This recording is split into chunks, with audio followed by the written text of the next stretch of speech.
Firman-Mu sungguh luar biasa. Firman yang menyelamatkan, Firman yang menyembuhkan, Firman yang menguatkan kami, Firman yang menghiburkan kami, Firman yang memberkati kami. Di dalam nama Yesus kami berdoa.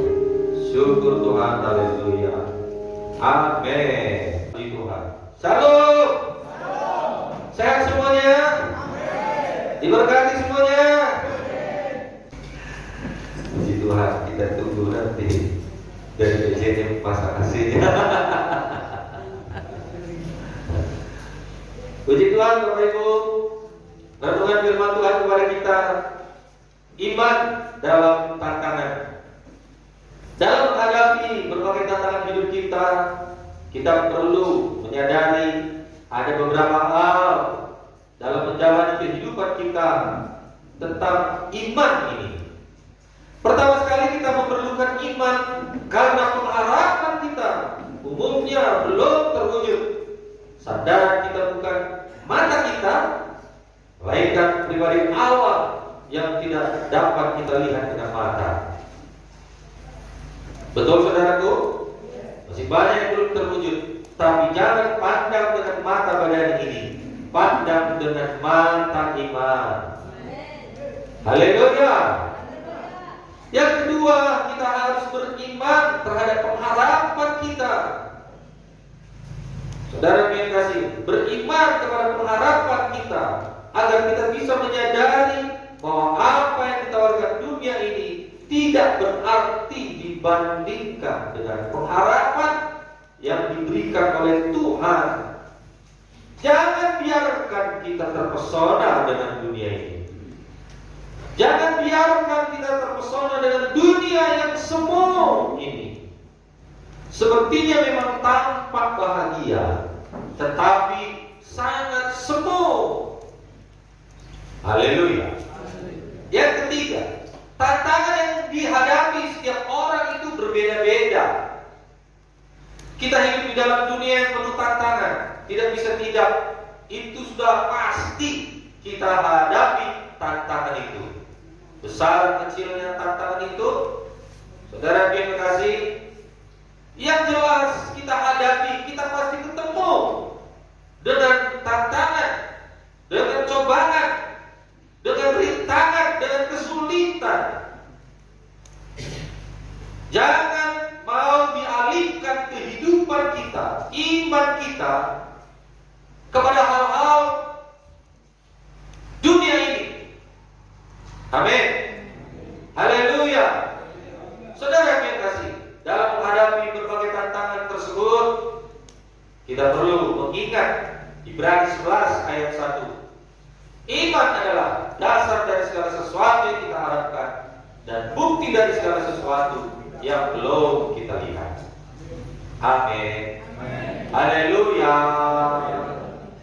Nah, saudara, dalam kehidupan sehari-hari mungkin bisa saja terjadi. Terkadang memang itu terjadi dalam kehidupan kita. Iman kita itu bisa saja iman yang kuat, bisa juga iman kita menjadi iman yang lemah. Bagaimana kita bisa kuat dan apa yang mempengaruhi iman kita menjadi lemah? Saudara yang terkasih, maka sambutan kita kepada keadaan itu akan menentukan lemah atau kuat iman kita. Haleluya. Roma 4 ayat 19 sampai dengan 21. Imannya tidak menjadi lemah walau ia mengetahuinya bahwa tubuhnya sudah sangat lemah karena usianya telah kira-kira 100 tahun dan rahim Sarah sudah tertutup. Tetapi terhadap janji Allah ia tidak bimbang karena ketidakpercayaan, malah ia diperkuat dalam imannya dan ia memuliakan Allah dengan penuh keyakinan bahwa Allah berkuasa untuk melaksanakan apa yang telah dijanjikan. Haleluya. Imannya tidak menjadi lemah, malah diperkuat. Amin. Jangan mau menjadi lemah. Iman itu bisa lemah. Itu sebabnya kita harus, saudaraku, santun firman, hidup di dalam firman, supaya kualitas iman kita semakin baik. Haleluya. Kualitas iman yang pertama ini terkadang dimiliki oleh orang yang sudah lahir baru dan mengenal Tuhan secara pribadi. Namun orang itu mendapat sebuah persoalan yang luar biasa, dan kadang itu yang membuat seseorang itu, saudara, lemah imannya, semakin ciut imannya, semakin mundur imannya. Saudara yang terkasih, kalau kita hadapi persoalan yang berat, persoalan yang besar, maka berkatnya juga besar. Amin. Kalahkanlah persoalan yang besar itu, karena di balik persoalan yang besar itu Tuhan sediakan berkat yang luar biasa. Contohnya siapa? Abraham dan Sarah. Hampir-hampir Abraham ini, saudara, gagal total. Gagal. Betul? Hampir. Kenapa saya katakan hampir? Karena dia tergoda oleh Hagar. Amin. Tetapi beruntunglah, saudaraku, dia ingat janji Tuhan dan dia beralih kembali kepada janji Tuhan. Bahwasanya daripadanya lah anak perjanjian itu. Dia lihat bintang, dia lihat pasir di laut, di tepi laut. Saudara yang kasih, maka itu dia jadikan, dia ibaratkan anak-anaknya yang tidak terhitung jumlahnya, maka dijadikan kepadanya. Haleluya. Haleluya. Nah, itulah dia. Iman kita bisa turun, bisa naik. Apa yang membuat iman kita, saudara yang terkasih, bisa naik? Nanti kita akan lihat. Amin. Yang kedua, iman yang teruji dan tidak teruji. 1 Petrus 1:7. Maksud semuanya itu ialah untuk membuktikan kemurnian imanmu yang jauh lebih tinggi nilainya daripada emas yang fana, yang dipuji kemurniannya dengan api, sehingga kamu memperoleh puji-pujian dan kemuliaan dan kehormatan pada hari Yesus Kristus menyatakan dirinya. Kualitas iman yang kedua ini yang teruji adalah iman yang dimiliki oleh orang-orang yang memang diuji oleh Tuhan. Ia memperlihatkan bagaimana perjuangan iman orang percaya. Haleluya. Rasul Petrus memberikan motivasi untuk membangkitkan semangat orang percaya. Sebagai orang percaya, sebagai orang Kristen, bahwasanya semua tantangan, semua ujian, semua pergumulan, semua kesulitan, tujuannya untuk memurnikan iman kita. Haleluya. Haleluya. Bilang sama temannya, kesulitanmu memurnikan engkau. Katakan lagi, persoalanmu memurnikan engkau. Amin. Kalau kita bertahan, kalau kita kuat dengan, saudaraku, panas api yang kita terima, dengan kata lain, panasnya persoalan, kerasnya persoalan yang kita terima, itu memurnikan kita. Haleluya. Saudara yang dikasih, sama seperti emas. Emas tidak akan bisa menjadi emas yang murni kalau dia tidak dibakar. Semakin lama dia dibakar, semakin murnilah dia. Semakin lama kita hadapi tantangan pergumulan itu, semakin murnilah kita. Jadi jangan hindari, amin. Hadapilah tantangan itu, amin. Haleluya. Nah, saudaraku, tetaplah setia mengikut Tuhan meskipun ada kesusahan dan tantangan di dalam hidup kita di dunia ini. upah yang kekal di sorga yang sudah menanti kita. Amin. Perkara yang ketiga tentang iman sehari-hari, saudaraku, iman yang besarkah atau iman yang kecil? Matius 8 ayat 9 sampai ayat 10. Ya. Tetapi jawab perwira itu, katakan saja sepatah kata, maka hambaku itu akan sembuh. Setelah Yesus mendengar hal itu, heranlah ia dan berkata kepada mereka yang mengikutinya, aku berkata kepadamu, sesungguhnya iman sebesar ini tidak pernah aku jumpai pada seorang pun di antara orang Israel. Kenapa dikatakan iman perwira ini besar? Kenapa? Saudara yang dikasihi, karena dia berkata, katakan saja sepatah kata. Amin.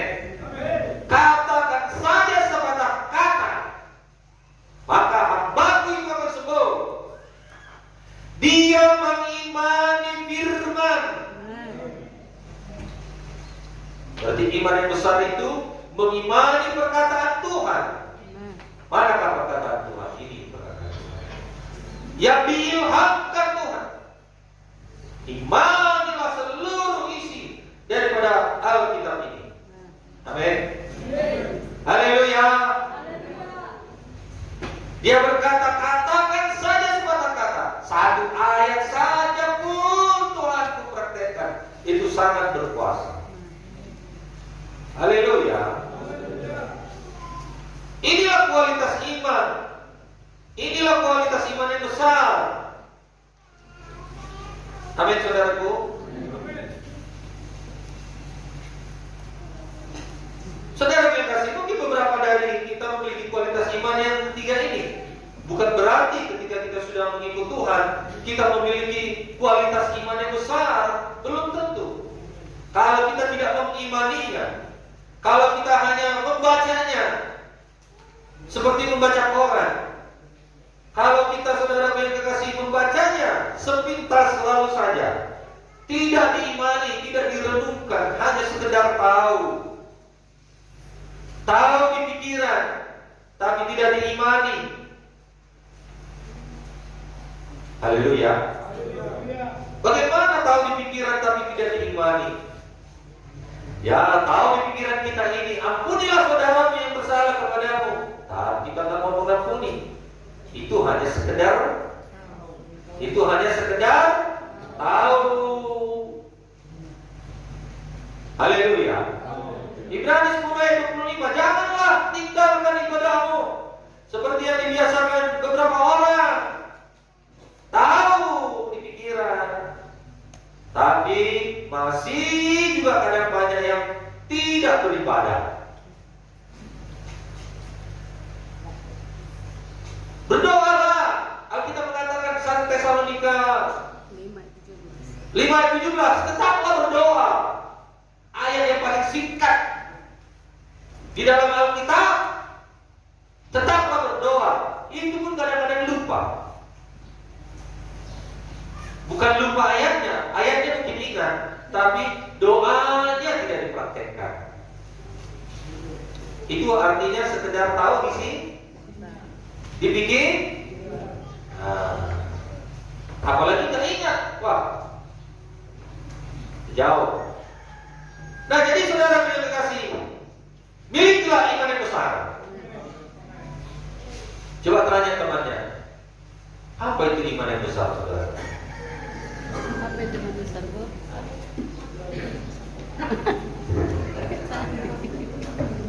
Mengimani firman Tuhan,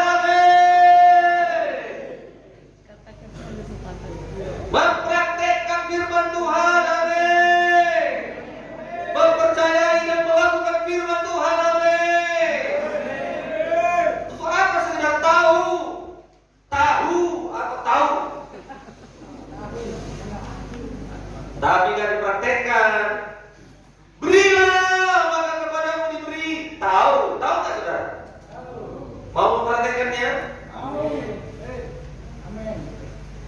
separuh. Haleluya. Saudara yang kasih, tahu dan praktekkanlah. Itu iman yang besar. Mau iman yang besar? Berarti berkatnya juga besar. Asalkan mau mempraktekkannya. Siapapun kita, iman timbul dari pendengaran. Pendengaran akan firman Tuhan. Amin. Kalau kurang iman, gak beriman, supaya timbul iman kita,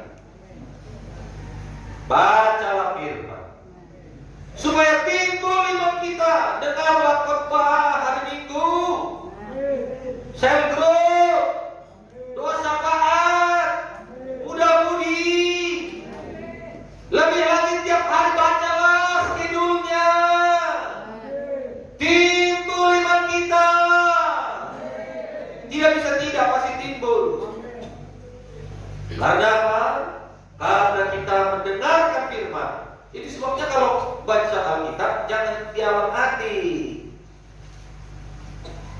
bersuara, supaya kita yang membacanya masuk ke telinga ini. Amin. Karena kita dengar firman yang kita baca, kita beriman oleh karena firman yang kita baca itu. Haleluya, saudaraku. Kalau kurang iman kita, siapa yang merasa dirinya sudah banyak kali imannya, sudah besar kali imannya, coba angkat tangan. Berarti kita harus lebih banyak lagi baca Alkitab. Karena hampir semuanya masih kekurangan iman. Setuju nggak? Prakteknya mau nggak? Jadi leader-leader kalau nanti ditanya schedule mereka. Baca nggak? Baca nggak? Siap, begitu kan? Gak usah lah ya. Dari dalam hati lah. Jangan kayak robot kita. Kalau nggak baca, nggak terima kalau. Dari sini disampaikan, masuklah ke sini, amin.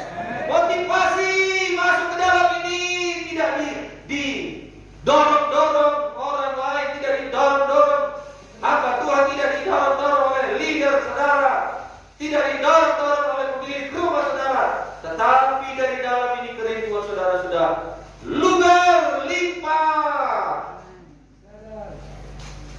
Amin. Ya, Pak Negolan sudah sadar. Sadar. Mau lihat gak, Mak? Bilang dulu sama Pak Negolan, selamat datang kembali Pak Negolan. Yesus mau masih ya udah. Tuhan memberkati Pak Negolan. Nah, saudara yang kasih, itulah yang ketiga, iman yang besar atau iman yang kecil. Yang keempat, kekurangan iman. Ini kadang-kadang bisa terjadi dalam kehidupan kita atau berlimpah di dalam iman. 1 Tesalonika 3:10, siang malam kami berdoa sungguh-sungguh supaya kita bertemu muka dengan muka dan menampakkan apa yang masih kurang pada imanmu. Haleluya. Mari kita baca dulu sama-sama 1 Tesalonika 3 ini ayat 10. 2, 3 ayat. Siang malam kami berdoa sungguh-sungguh supaya kita bertemu muka dengan muka dan menampakkan apa yang masih kurang pada imanmu. Apa yang masih kurang pada imanmu? Berarti iman orang-orang di Tesalonika ini masih banyak yang kurang. Masih ada yang kurang. Haleluya. Haleluya.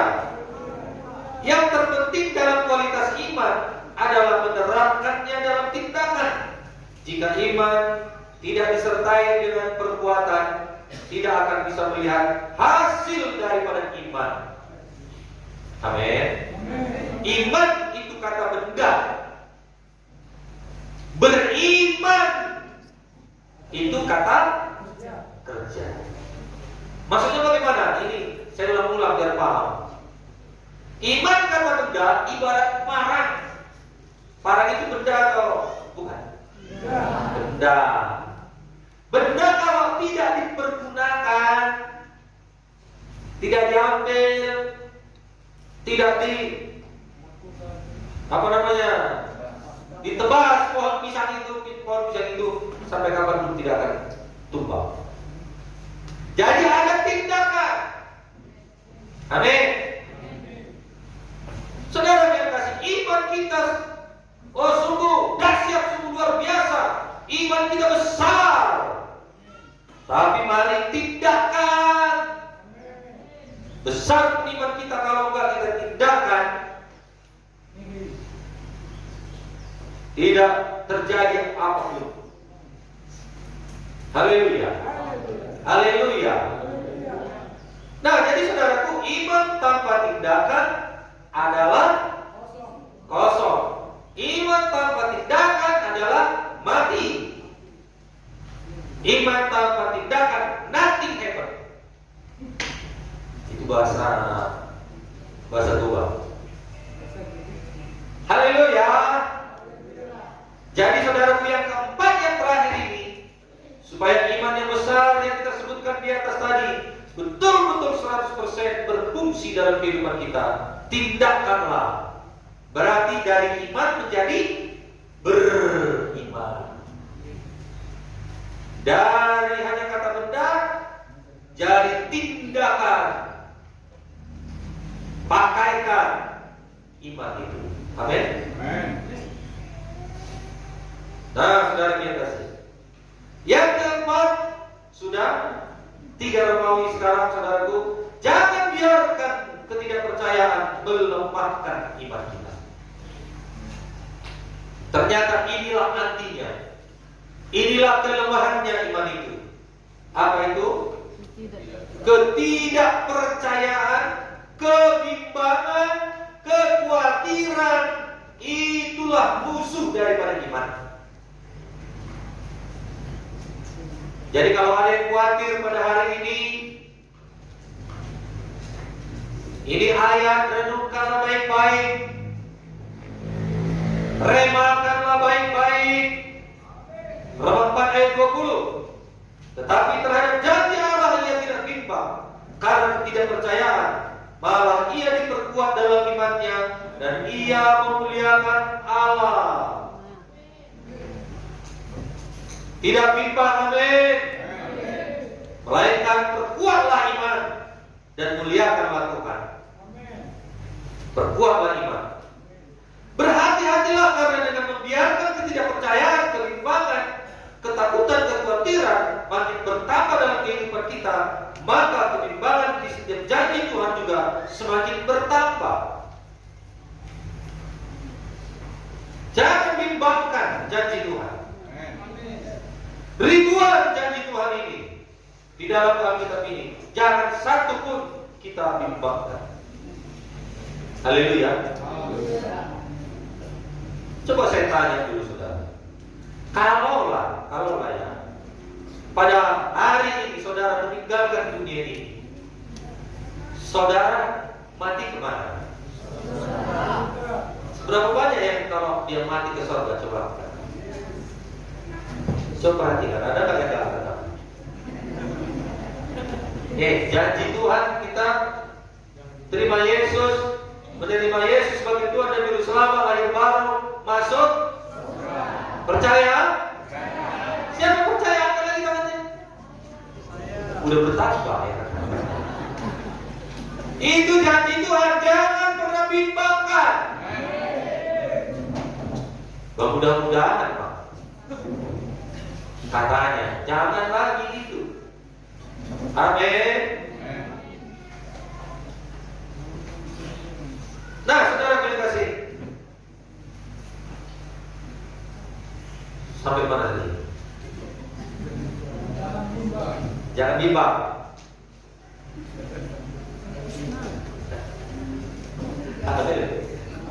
Markus 11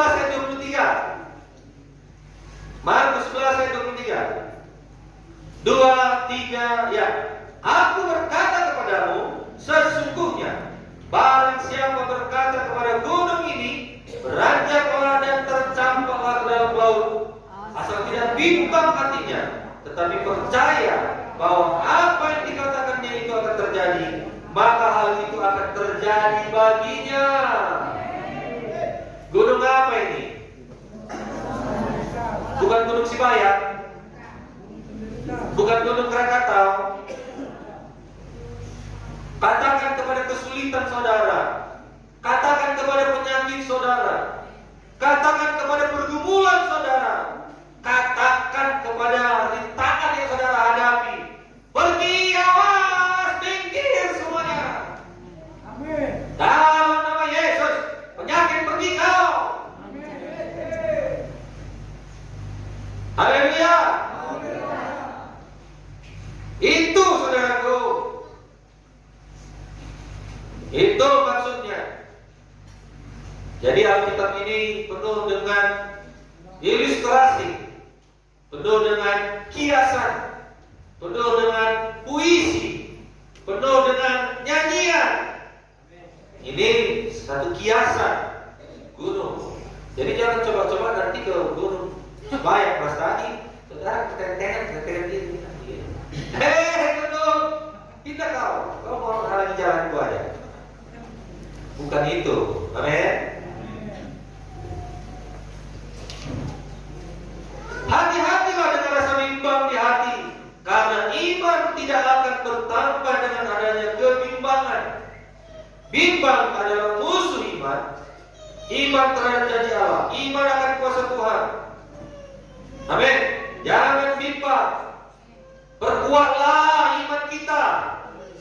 Berarti diperbanyaklah mendengarkan firman. Diperbanyaklah belajar firman. Haleluya. Sebaliknya iman itu akan hilang saat yang diperkatakan adalah keraguan. Jangan ragu. Amin, saudaraku.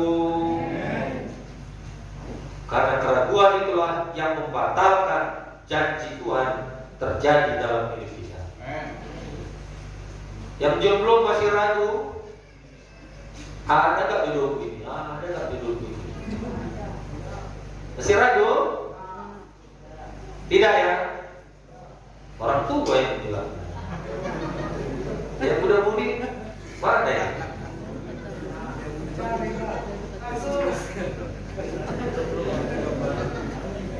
Jangan ragu, amin. Tetap percaya janji Tuhan. Haleluya. Bangkitlah, amin. Bangkitlah, hadapilah masalah. Haleluya. Jangan pergi, jangan tinggalkan, jangan pergi ke rumah orang tua. Acik udah mau keluar hidup, pula mau. Sudah pusing berjago, dah boleh bersahati. Terima, mula mau tu jauh, tak boleh jauh. Hadapi, amin. Ialah akan jadi Tuhan. 1 Korintus 10:13. Pencobaan-pencobaan yang kamu alami ialah pencobaan-pencobaan biasa yang tidak melebihi kekuatan manusia. Sebab Allah setia, dan karena itu Ia tidak akan membiarkan kamu dicobai melampaui kekuatanmu. Pada waktu kamu dicobai, Ia akan memberikan kepadamu jalan keluar, sehingga kamu dapat menanggungnya. Amin. Ini berlaku untuk kita semuanya. Haleluya. Jangan biarkan keraguan, ketakutan melebihi apa yang kita imani. Amin. Saudaraku, kalau pernah saya lihat ya di satu vlog atau apa ya, YouTube ya, gak ada kakinya, gak ada tangannya, tapi dia semangat menghadapi hidup. Amin. Kenapa saya katakan dia semangat menghadapi hidup? Dia beriman terus kepada firman Tuhan. Karena saya lihat gak ada tangannya, gak ada kakinya, bisa dia berenang. Pernah kan saudara lihat? Bahkan dia jadi hamba Tuhan, bersaksi mana-mana, ya. Itulah yang memberikan banyak berkat kepadanya. Coba kalau dia diam saja terima nasib. Memang beginilah nasib juga. Ngapain lah melatih berenang? Gak ada kakiku, gak ada tanganku, apa lagi? Hanya terima nasib, mau jalan dibopong, ya, digendong. Saudara yang kasih, bagaimanapun keadaan kita, kalau kita bangun, bangkit, berusaha beriman, mempraktekkan iman itu, gak ada pun semuanya itu seperti siapa itu namanya, si Puji Sik itu keliling dunia memberitakan Injil. Amin. Bagaimana dengan kaki kita lengkap, tangan kita lengkap, mata, mulut, hidung lengkap? Jangan kalah. Amin. Amin. Jangan kalah. Aminnya ini. Jangan lemah. Jangan mundur. Semangat. Menyala-nyala. Terobos. Tembus. Bukan tembus lagi, tembus. Orang Batak bilang apa namanya? Bilang bunga, bilang kembang, bukan kembang, kembang. Orang Batak bilang tembus, tembus.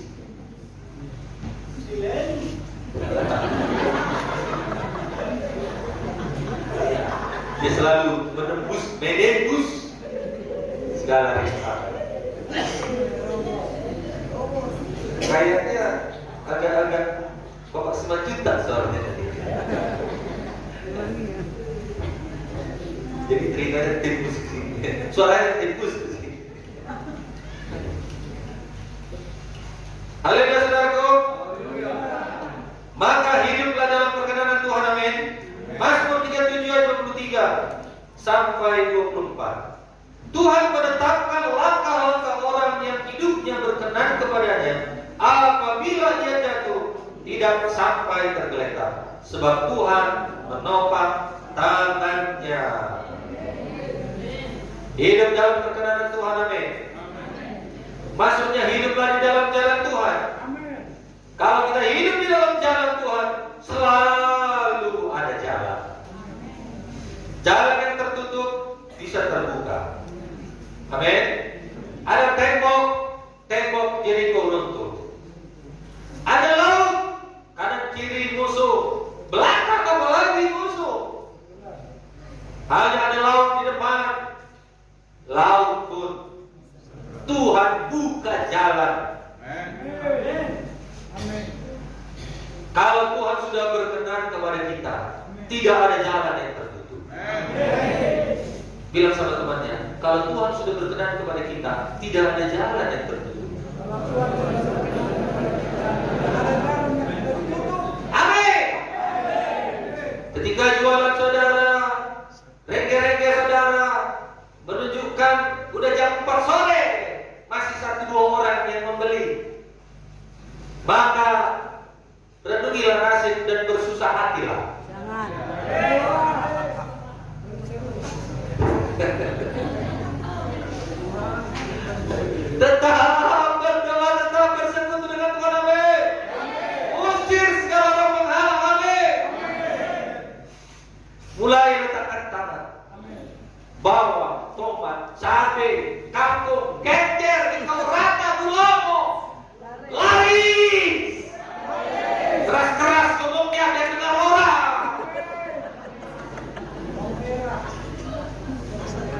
Haleluya. Ya. Perlu gak didengar orang? Nah, mulai bimbang kan? Bimbang kan? Nanti kan orang tuh nggak sombong deh. Kenapa perlu didengar orang? Karena Tuhan Benar berimankah? Kalau hanya dalam hati, gak teruji iman itu. Haleluya.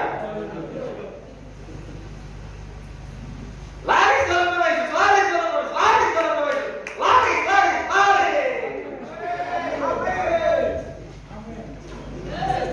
Haleluya. Jadi kalau kami lewat sini Rebuan, kami lihat yang pertama kali Ibu Okta dalam nama Yesus, laris dalam. Kedua, si Mamora, laris dalam nama Yesus. Yang ketiga, Bapak Boas, laris dalam nama Yesus. Mengunjungi Patumbak, teh manis, kopi, nasi goreng, mie goreng, laris dalam nama Yesus. Masuk ke PJM, laris dalam nama Yesus. Masuk ke Anda 5, laris dalam nama Yesus. Masuk ke Tokyo Uda, laris dalam nama Yesus.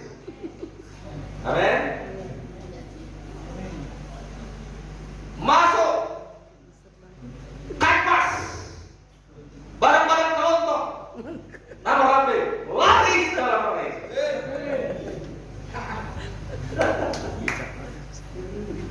Jualan ayam penyet di Gangdale, laris dalam nama Yesus. Jadi kalau saudara cari ayam penyet di Gangdale ya. Apa lagi? Bunga-bunga lah. Pot bunga. Nggak mau bicara. Pot. Setiap lewat sana, ya. Ibu siapa? Om siapa? Laris semuanya. Pot. Bunga-bunga. Hah? Bunga-bunga. Ya, bunga-bunga mekar di mana-mana. Kembang-kembang dalam tulis kembang-kembang laris dalam tulis. Di garasi semuanya kembang-kembang laris. Haleluya. Banyak lah di sini ya. Saya percaya, saudara. Yang terpenting hidup di dalam perkenanan Tuhan. Haleluya. Haleluya. Saudara yang kasih, tidak bisa tidak. Semua kita anak-anak Tuhan ini yang hidup di dalam perkenanan Tuhan pasti diberkati Tuhan. Haleluya. Bagaimana perkenanan Tuhan? Perlu saya terangkan lagi. Sudah ngerti lah ya. Hidup di dalam Tuhan, hidup takut akan Tuhan, hidup menuruti firman Tuhan. Nah, yang ketiga, tinggalkanlah sifat dan perbuatan buruk. 1 Korintus 13 ayat 11 mengatakan, ketika aku kanak-kanak, aku berpikir seperti kanak-kanak, kelakuanku seperti kanak-kanak, tetapi setelah aku dewasa, ku tinggalkan sifat kanak-kanak. Amin. Artinya bagaimana? Kalau kita sudah sekian lama ikut Tuhan, harus bertumbuh. Jangan lagi kebiasaan-kebiasaan buruk itu melekat. Amin. Ketahuilah bahwa ada berkat di balik masalah persoalan itu jikalau kita dalam perkenanan Tuhan. Berubahlah karakter kita, kebiasaan kita, pikiran kita yang selama ini mungkin pikiran yang negatif, ya, pikiran yang kalah, tidak beriman, itu menjerat kita sehingga kita tidak bisa, saudara, menerima janji Tuhan. Nah, saudaraku, berkat yang akan kita peroleh saat kita menghadapi masalah. Masalah itu mendewasakan kita, amin. Itu sudah pasti. Yang kedua, masalah membuat kita melihat kuasa Tuhan, kemuliaan Tuhan dinyatakan. Apa kata Tuhan Yesus? Anak ini sakit. Apakah karena dosa orang tuanya? Yesus berkata, bukan. Bukan karena dosa orang tuanya, melainkan karena kemuliaan Tuhan harus dinyatakan. Mujizat Tuhan harus dinyatakan. Haleluya. Masalah membawa kepada keintiman dengan Tuhan. Semakin dekatlah dengan Tuhan. Hati-hati, semakin enak hidup kita ini, bisa jadi kita semakin jauh daripada Tuhan. Jangan berkat membuat kita jauh daripada Tuhan. Jangan saudara kemewahan, kenikmatan dunia membuat kita jauh daripada Tuhan. Amin. Jangan.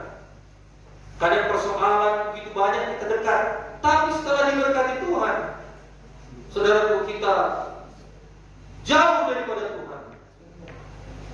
Jangan. Berkat itu bisa menjatuhkan kita. Haleluya. Haleluya. Bukan hanya persoalan yang besar itu bisa menjatuhkan kita. Berkat yang ada pada kita pun bisa menjatuhkan kita, jikalau kita tidak tahu mempergunakan berkat Tuhan itu. Haleluya. Haleluya. Mari kita bangkit berdiri.